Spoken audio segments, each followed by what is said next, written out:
Those of you that have been around children know there's an age when they start saying, why? Why? Why? Children are infinitely curious, and that's one of the ways that they learn about the world around them. And so we're going to talk a little bit about that today and how that applies to our finances as well. You are listening to Wealth Talks with the McPhees. Welcome to the show.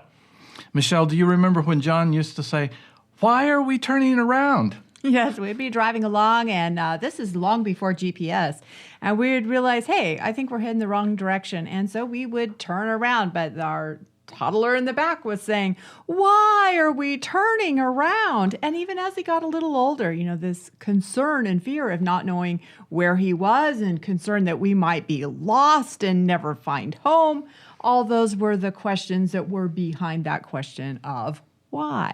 So we get asked why a lot still yet. People want to know, why whole life insurance? Why do you sell whole life insurance? Why do you do what you're doing? Why did you change careers? Why? And so today we're going to address some of those whys. And I think why is a really important question. It gives us the reason behind what is happening. And when we understand the reason, it helps us to understand where this something, whatever it is, fits in. Isn't that what Simon Sinek said when he wrote the book, Start With Why? Yes. That the why was often the most important question behind whatever it was you're doing. So let's start with why today. Why do we do what we do today? Yeah, and why is an important question? Because it's going to, as we talk about finances, as we talk about life insurance, why are we using these things? Important questions to ask. And also when I get a caller calling in and they are interested in whole life insurance, often my question is, why? And maybe I don't word it that way. Sometimes I say, what is it you'd like to accomplish? And so they'll talk about that what, but oftentimes I can find the why behind it, because when I understand what their why is, then I know how to better meet their needs of what it is that they need. Well, what are those famous words, what, why, when, where, and how? Oh, yes. Those are all critical questions because they point back to the why and what motivates us. I think the why is what motivates us the most to do it. The what might be the problem we're trying to get over, but why is it a problem in the first place? There's that word why again. And why do we want to solve that problem that we're having in our life? Yes, absolutely. And how are you going to do it? Well, why do you want to do it that way? Why don't you want to do it another way? So one of the reasons that we do what we do, the why behind the why, is because of our faith. Absolutely. That is our number one motivator. Our faith determines our virtues and what's important to us and our focus. And we're told in Scripture, add to your faith virtue, and to your virtue knowledge. And oftentimes in our society, the knowledge gets in front of the faith even, or even it comes after the faith before the virtues, and that messes up the process. So we've got to start at the beginning. Why are we doing what we're doing? We're doing what we're doing because we believe that it is our duty as Christian believers to help others achieve all that they can achieve, because that's what we're here on earth for. That's right. And there's also another love behind that. In addition to our faith, there's our love of country, the love Absolutely. of our country. And Benjamin Rush had a great quote on this about the love of country and how it's a determining factor in what we do. He did. He talked about patriotism as being as much a virtue as justice and as necessary for support of societies as natural affection is for the support of families. And, of course, that brings up our third why, and that is family. So we've got faith in God, patriotism for our country, and a love for family. And those are the three whys behind what we do. I remember, as you were first teaching people about financial principles, you would often say that you would combine the love of our country and the love of family together, and as you would tell people, I'm teaching this because I want there to be another path for my grandchildren. I don't want my grandchildren to have to speak Mandarin Chinese. in order to get along in this world. Well, Michelle, you and I just recently wrote a book, A Biblical Guide to Personal Finance. And in that book, we're talking about collectivism. Another word for collectivism is socialism or communism, Marxism. All those things are part of the collectivism. And Whittaker Chamber, who was the main witness in the famous trial that brought down Alger Hiss, the spy, he said that the view of God, the knowledge of God, and the experience of God is what alone gives character to a society and a meaning to its destiny. And yet he said, having been a communist himself, he said that communism is man declaring he doesn't need God. Collectivism is, I can do it myself. I just read the other day that some executive at Google said that in 8 years, man is going to achieve immortality. They've already got immorality. No, okay. Sure. And I thought, oh man, that's just like mocking God. And I couldn't help but think of the collectivist idea behind the Tower of Babel and how God said, you think you're going to accomplish something, we're going to come down and we're just going to mess things up for you. Yeah, they mixed up the communication so that we couldn't communicate. Otherwise, and basically the idea behind the Tower of Babel was making bricks, making everybody similar to everybody else. If you look at some of the meanings behind those words. Okay, so my mind has been going a mile a minute and listening to the conversation here, and so now I'm going to back up a little bit because I feel like we've come full circle in my mind, or I've come full circle in my mind. A little while ago, you were talking about adding to your faith virtue and to your virtue knowledge. Well, you know how when you buy a new car and you go out on the road and suddenly you see everybody is driving the same car and even the same color that you have. Never before did you see this car or in this color, and now that you have it, now you see it all over everywhere. Well, that's what I feel like is going around in my mind, because just yesterday I was writing an article about adding to your faith virtue and to your virtue knowledge, because I was writing an article about ChatGPT. It's coming up in Living Richly issue. I believe it's going to be the May issue. Anyway, we have to write so far in advance. But I was talking about that very thing, and here we are talking about collectivism, where they want to make bricks in a wall, just like the Tower of Babel. They were just going to, rise up and have all this communication that would, make man immortal. And this is being done again, like through ChatGPT.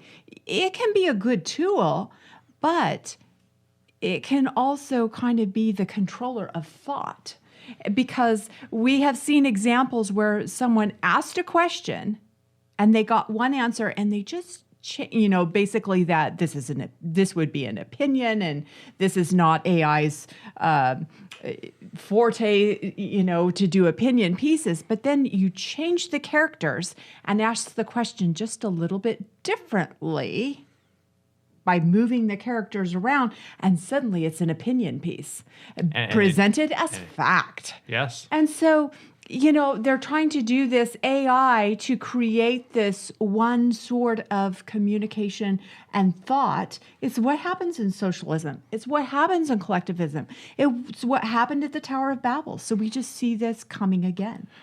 It's a perversion of what God has created for us to do. Mm-hmm. In the very beginning, he told us that we're supposed to reap from the earth, we're supposed to multiply what's on the earth, and we're supposed to replenish what's on the earth. That was his purpose for putting man here on the earth. And when we look at the trans movement right now, that is man moving forward in defiance of God and saying, I was born a male or female, but I can decide what I want to be without God. Mm-hmm. And that's exactly what's happened in finance, only it's more subtle. Money is something that is supposed to represent the wealth that God has put here on the earth. And man has perverted it and made it the be-all, end-all. And yet when they get there, as Solomon wrote in Ecclesiastes, they think it's the answer to everything. But that's like, so empty when they get there, and they have all this money, but they don't have anything else beside it. So in our book, A Biblical Guide to Personal Finance, we're going back and exposing the lies that we have been told about money and finances, and we're putting it in God's perspective and bringing out the biblical concepts that will allow us to use the tools and the resources and the money that God's allowed to come through our hands for His purpose and bring true fulfillment and contentment.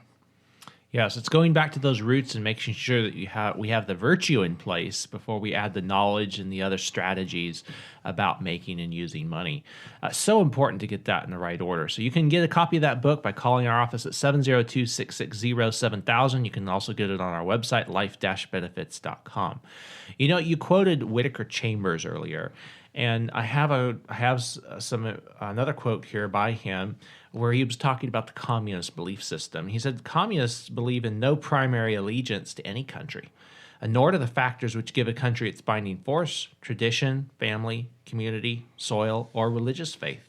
Their primary allegiance was to the vision of man and his material destiny without God. Oh, wow. Later on, he goes on to say, there has never been a society or nation without God, but history is cluttered with the wreckage of nations that have become indifferent to God. That is so true. And we can say that same thing about people that put money first as their God. Yeah. That we can, there's no person anywhere in society that hasn't had some form of exchange, which money is, just a form of exchange of wealth. And yet, if they put that first, they never find the contentment, the happiness, and the joy that God intended from those things unless they put Him first. You know, I think that's a part of the motivating factor behind why we see so many people giving back today. They're giving back, implying that they took something in the first place. Maybe they didn't have their mindset straight about money when they made their wealth, and so they feel like they ended up taking it from people instead of really that being the compensation for the value that they have provided in society. It's a ownership mentality rather than a stewardship mentality. And that kind of speaks, though, to the inborn sense of virtue that is put in all people, the conscience. And when people feel like they do have to give back, they know they violated something the way they were supposed to work. And so let's just start out on the right foot, and let's make sure that we're not taking from it, that everything we do financially with our money, any interaction we have with other people, is done with the highest integrity, the most honest that we can do, because otherwise it's going to come back and bite us. Regardless of what it's done to other people, it's going to hurt us. Yeah. I think some people, too, use the term give back, and maybe they don't have that, they don't have that kind of guilt that they feel, oh, yeah, I really need to give back now. Sure, But, it's become a cultural thing at this point, but why did it become a cultural thing? yeah, yes, exactly. That's what I was going to say. It's kind of the why behind giving back, but now people just, throw that term around, and now it's like, oh, that's cool, they're giving back. But words are really important. So let's think about, what are we really doing, and what is our why behind that? And let's not get confused by what's being said in the culture that maybe is not really defining our why.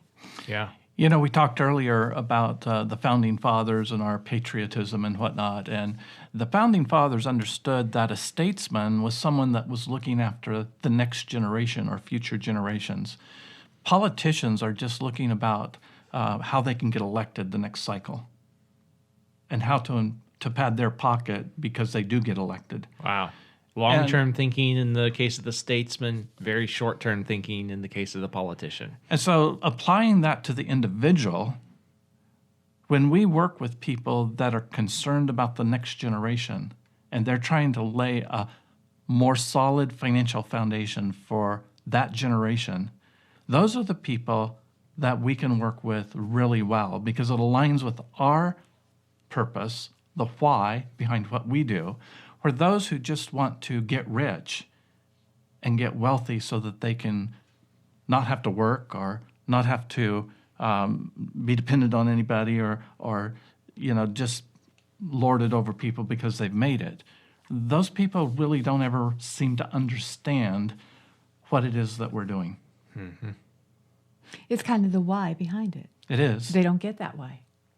Yeah. And so that's why we work with mutual life insurance companies, because the mutual life insurance companies form a camaraderie. Unlike collectivism and communism and socialism, these people realize that if they join together, they can pull much further down the main objective, getting to the main objective, than if they work individually. So it's a commonality of people coming together for the purpose of creating wealth for the next generation. And in doing so, it makes their current life that much better. That's right. And one of the ways that people do that with their finances is through using life insurance as a financial tool. Because you think about it, that's what the mutual life insurance companies are doing. They're collecting premium dollars. They're pooling resources together to protect against anyone's death by providing a death benefit. And of course, the types of life insurance that we design for our clients also build cash value, which is great for living benefits. So you can use it during your lifetime for the different financial needs that you have. And what's beautiful about this system, this is a very stark difference to a socialistic system where everyone pools their resources collectively and all own it equally. This is not the case with mutual participating whole life insurance. That component of individual ownership or stewardship is maintained while we're collectively pooling our resources. We're collectively pooling our resources for a specific goal, for a specific end purpose, and that's what the insurance company helps us to do. Yes, what a popular saying was during the Hillary Clinton years was, it takes a village to raise a child. And in a sense, there's some truth to that. It takes a community for us to fully develop. Mm-hmm. But what is meant by that statement is that parents are not responsible for raising their kids, which is a collectivist idea, which means that you farm your kids out to the rest of the community. Whereas... Oh, and then nobody has to take responsibility. So hands off, it's not my fault that they didn't turn out or didn't become a citizen that contributes well to our community. And that's the difference between mutual life insurance and banks. When we put our money in a bank, we have no say, no word, no nothing about what happens. When we put our money in life insurance, we have a vote. And there's a specific goal that the insurance company is working to achieve for us. That's correct. Yeah. The other thing is those managers of banks have put a lot of fear in people over the ages. We just went through a couple of weeks where a lot of banks had a bank run and they were foreclosed on and had to be bought out or bailed out. It's because those managers of the banks weren't accountable to their depositors. They were accountable to a central authority, which collectivism always does, is have some central authority controlling all this. Mutual companies, life insurance companies, mutual life insurance companies, they're not having those foreclosures. They're not having those bailouts because they manage their resources, not collectiveless, but because each individual policy owner has a vote about how those funds are going to be used and who's taking care of it. Yeah. We talked about how the story of socialism, how that model didn't work. That goes all the way back to Genesis 11 and the story of the Tower of Babel. But here in this country, even, we have an early example of the difference between socialism and capitalism when the Pilgrims came to this country. They implemented a socialist form of government where everyone would grow, the crops in the field, and they would bring it to the public storehouse, and then everybody would take from the public storehouse as they had need. Or they would, of course, ration it to make sure that they had enough to last through the winter. Well, not too long after their first Thanksgiving holiday, a new ship arrived with 35 more pilgrims. And Jordan wrote about this in the April newsletter, Living Richly, so you can read about this story. But 35 more mouths to feed after you've collected the harvest for the year, and these people brought no more new provisions with them. That's kind of a problem. And so everybody in the colony went on half rations to be able to support the newcomers. And so that was a hard year for them. And in the face of starvation, in 1622, after they'd gone through this hard year, they were expecting a ship with more provisions, and which did not come. And so now they're facing another hard year. They looked to the Bible for solutions. William Bradford writes about this in his journal. They He noticed was the governor of that. Yes, Okay. the governor of the colony at that time. They noticed the verse in Exodus, chapter 20, verse 15, that you shall not steal. That implied the existence of private property. And the 1 Timothy 5:8, where Paul is saying, but if anyone does not provide for his own, and especially for those of his household, he has denied the faith and is worse than an unbeliever. And that idea went totally against that public storehouse where everyone shared equally, because nobody was then responsible for their own family specifically. It was just all together. And so they realized that they needed to implement private property for the next planting season. They did that, and their next harvest was extremely abundant. Governor Bradford wrote, this had very good success, for it made all hands very industrious, and much more corn was planted than otherwise would have been by any means the governor or anyone else could use.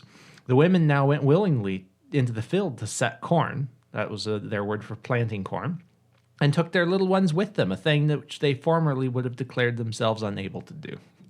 Yeah, it's amazing when we're motivated by the production that we can do and the harvest that we want to reap. You know, we're interested in different things and interested in using our money differently and growing different things, eating different things, engaging in different activities. We are not all bricks in the wall. We are individuals. And it's nice that we can pool together in different ways so that we can accomplish what we individually want to accomplish, what our why is, what our motivation is. We can achieve that. So going back to our why is to serve a living God, to work with our leaders of this country to make it a country that is going to be better for future generations and our own generation, so that our family can live at peace and we can share and own personal property so that we can help others at a larger rate than what collectivism ever could. That's what the Founding Fathers really understood about the general welfare of the population, that if they would protect the rights and the freedoms of individuals, just like Bradford recognized, then there wouldn't be scarcity, that you could take scarcity and create abundance out of it. And that's what we're talking about in A Biblical Guide to Personal Finance. We talk about things like the tithe, giving, the importance of work, stewardship, marriage, children. Those are the things that trigger our why. Yeah, and Tom, when you talk about we're serving God, the thing that comes to my mind is, well, how do you do that? How do you serve God? And I think a lot of people have the picture in their mind of, oh, well, then I'll go to church on Sunday and I will sing songs and listen to a sermon, and that's my serving God. But our view of serving God is different. It's a day-by-day thing. How do we serve God? Well, we serve Him by serving the people around us. So if I'm literally serving breakfast, I am putting it in the bowl or on the plate in a way that looks appetizing, because how would I set this before God if I was to serve Him? If I am answering an email, I'm considering what is important to that person. What answers can I bring? How can I solve this question? If I'm filling out an application for them, how can I do this in a timely manner that helps meet their time goals? This is important to them. I want to do it in a way that serves my Creator, brings Him glory, and serves my fellow man. And that's what we're talking about in serving God. It's our daily actions, what we do and how we respond. Yeah. So if you're interested in getting A Biblical Guide to Personal Finance, how can they get that, John? Give us a call at 702-660-7000. We can help you order that over the phone, or you can go to our website, life-benefits.com, go to the store, and you'll see the book right there, A Biblical Guide to Personal Finance. It's a wonderful new book. You owe it to yourself to get a copy of this book. It's going to bless you and your family for years to come. And when you get the book, if you'll send us a receipt that you purchased it, we will freely send you the study handbook that goes along with the book. That's right. You are listening to Wealth Talks with the McPhees. Have a wonderful week, and we'll be back next week.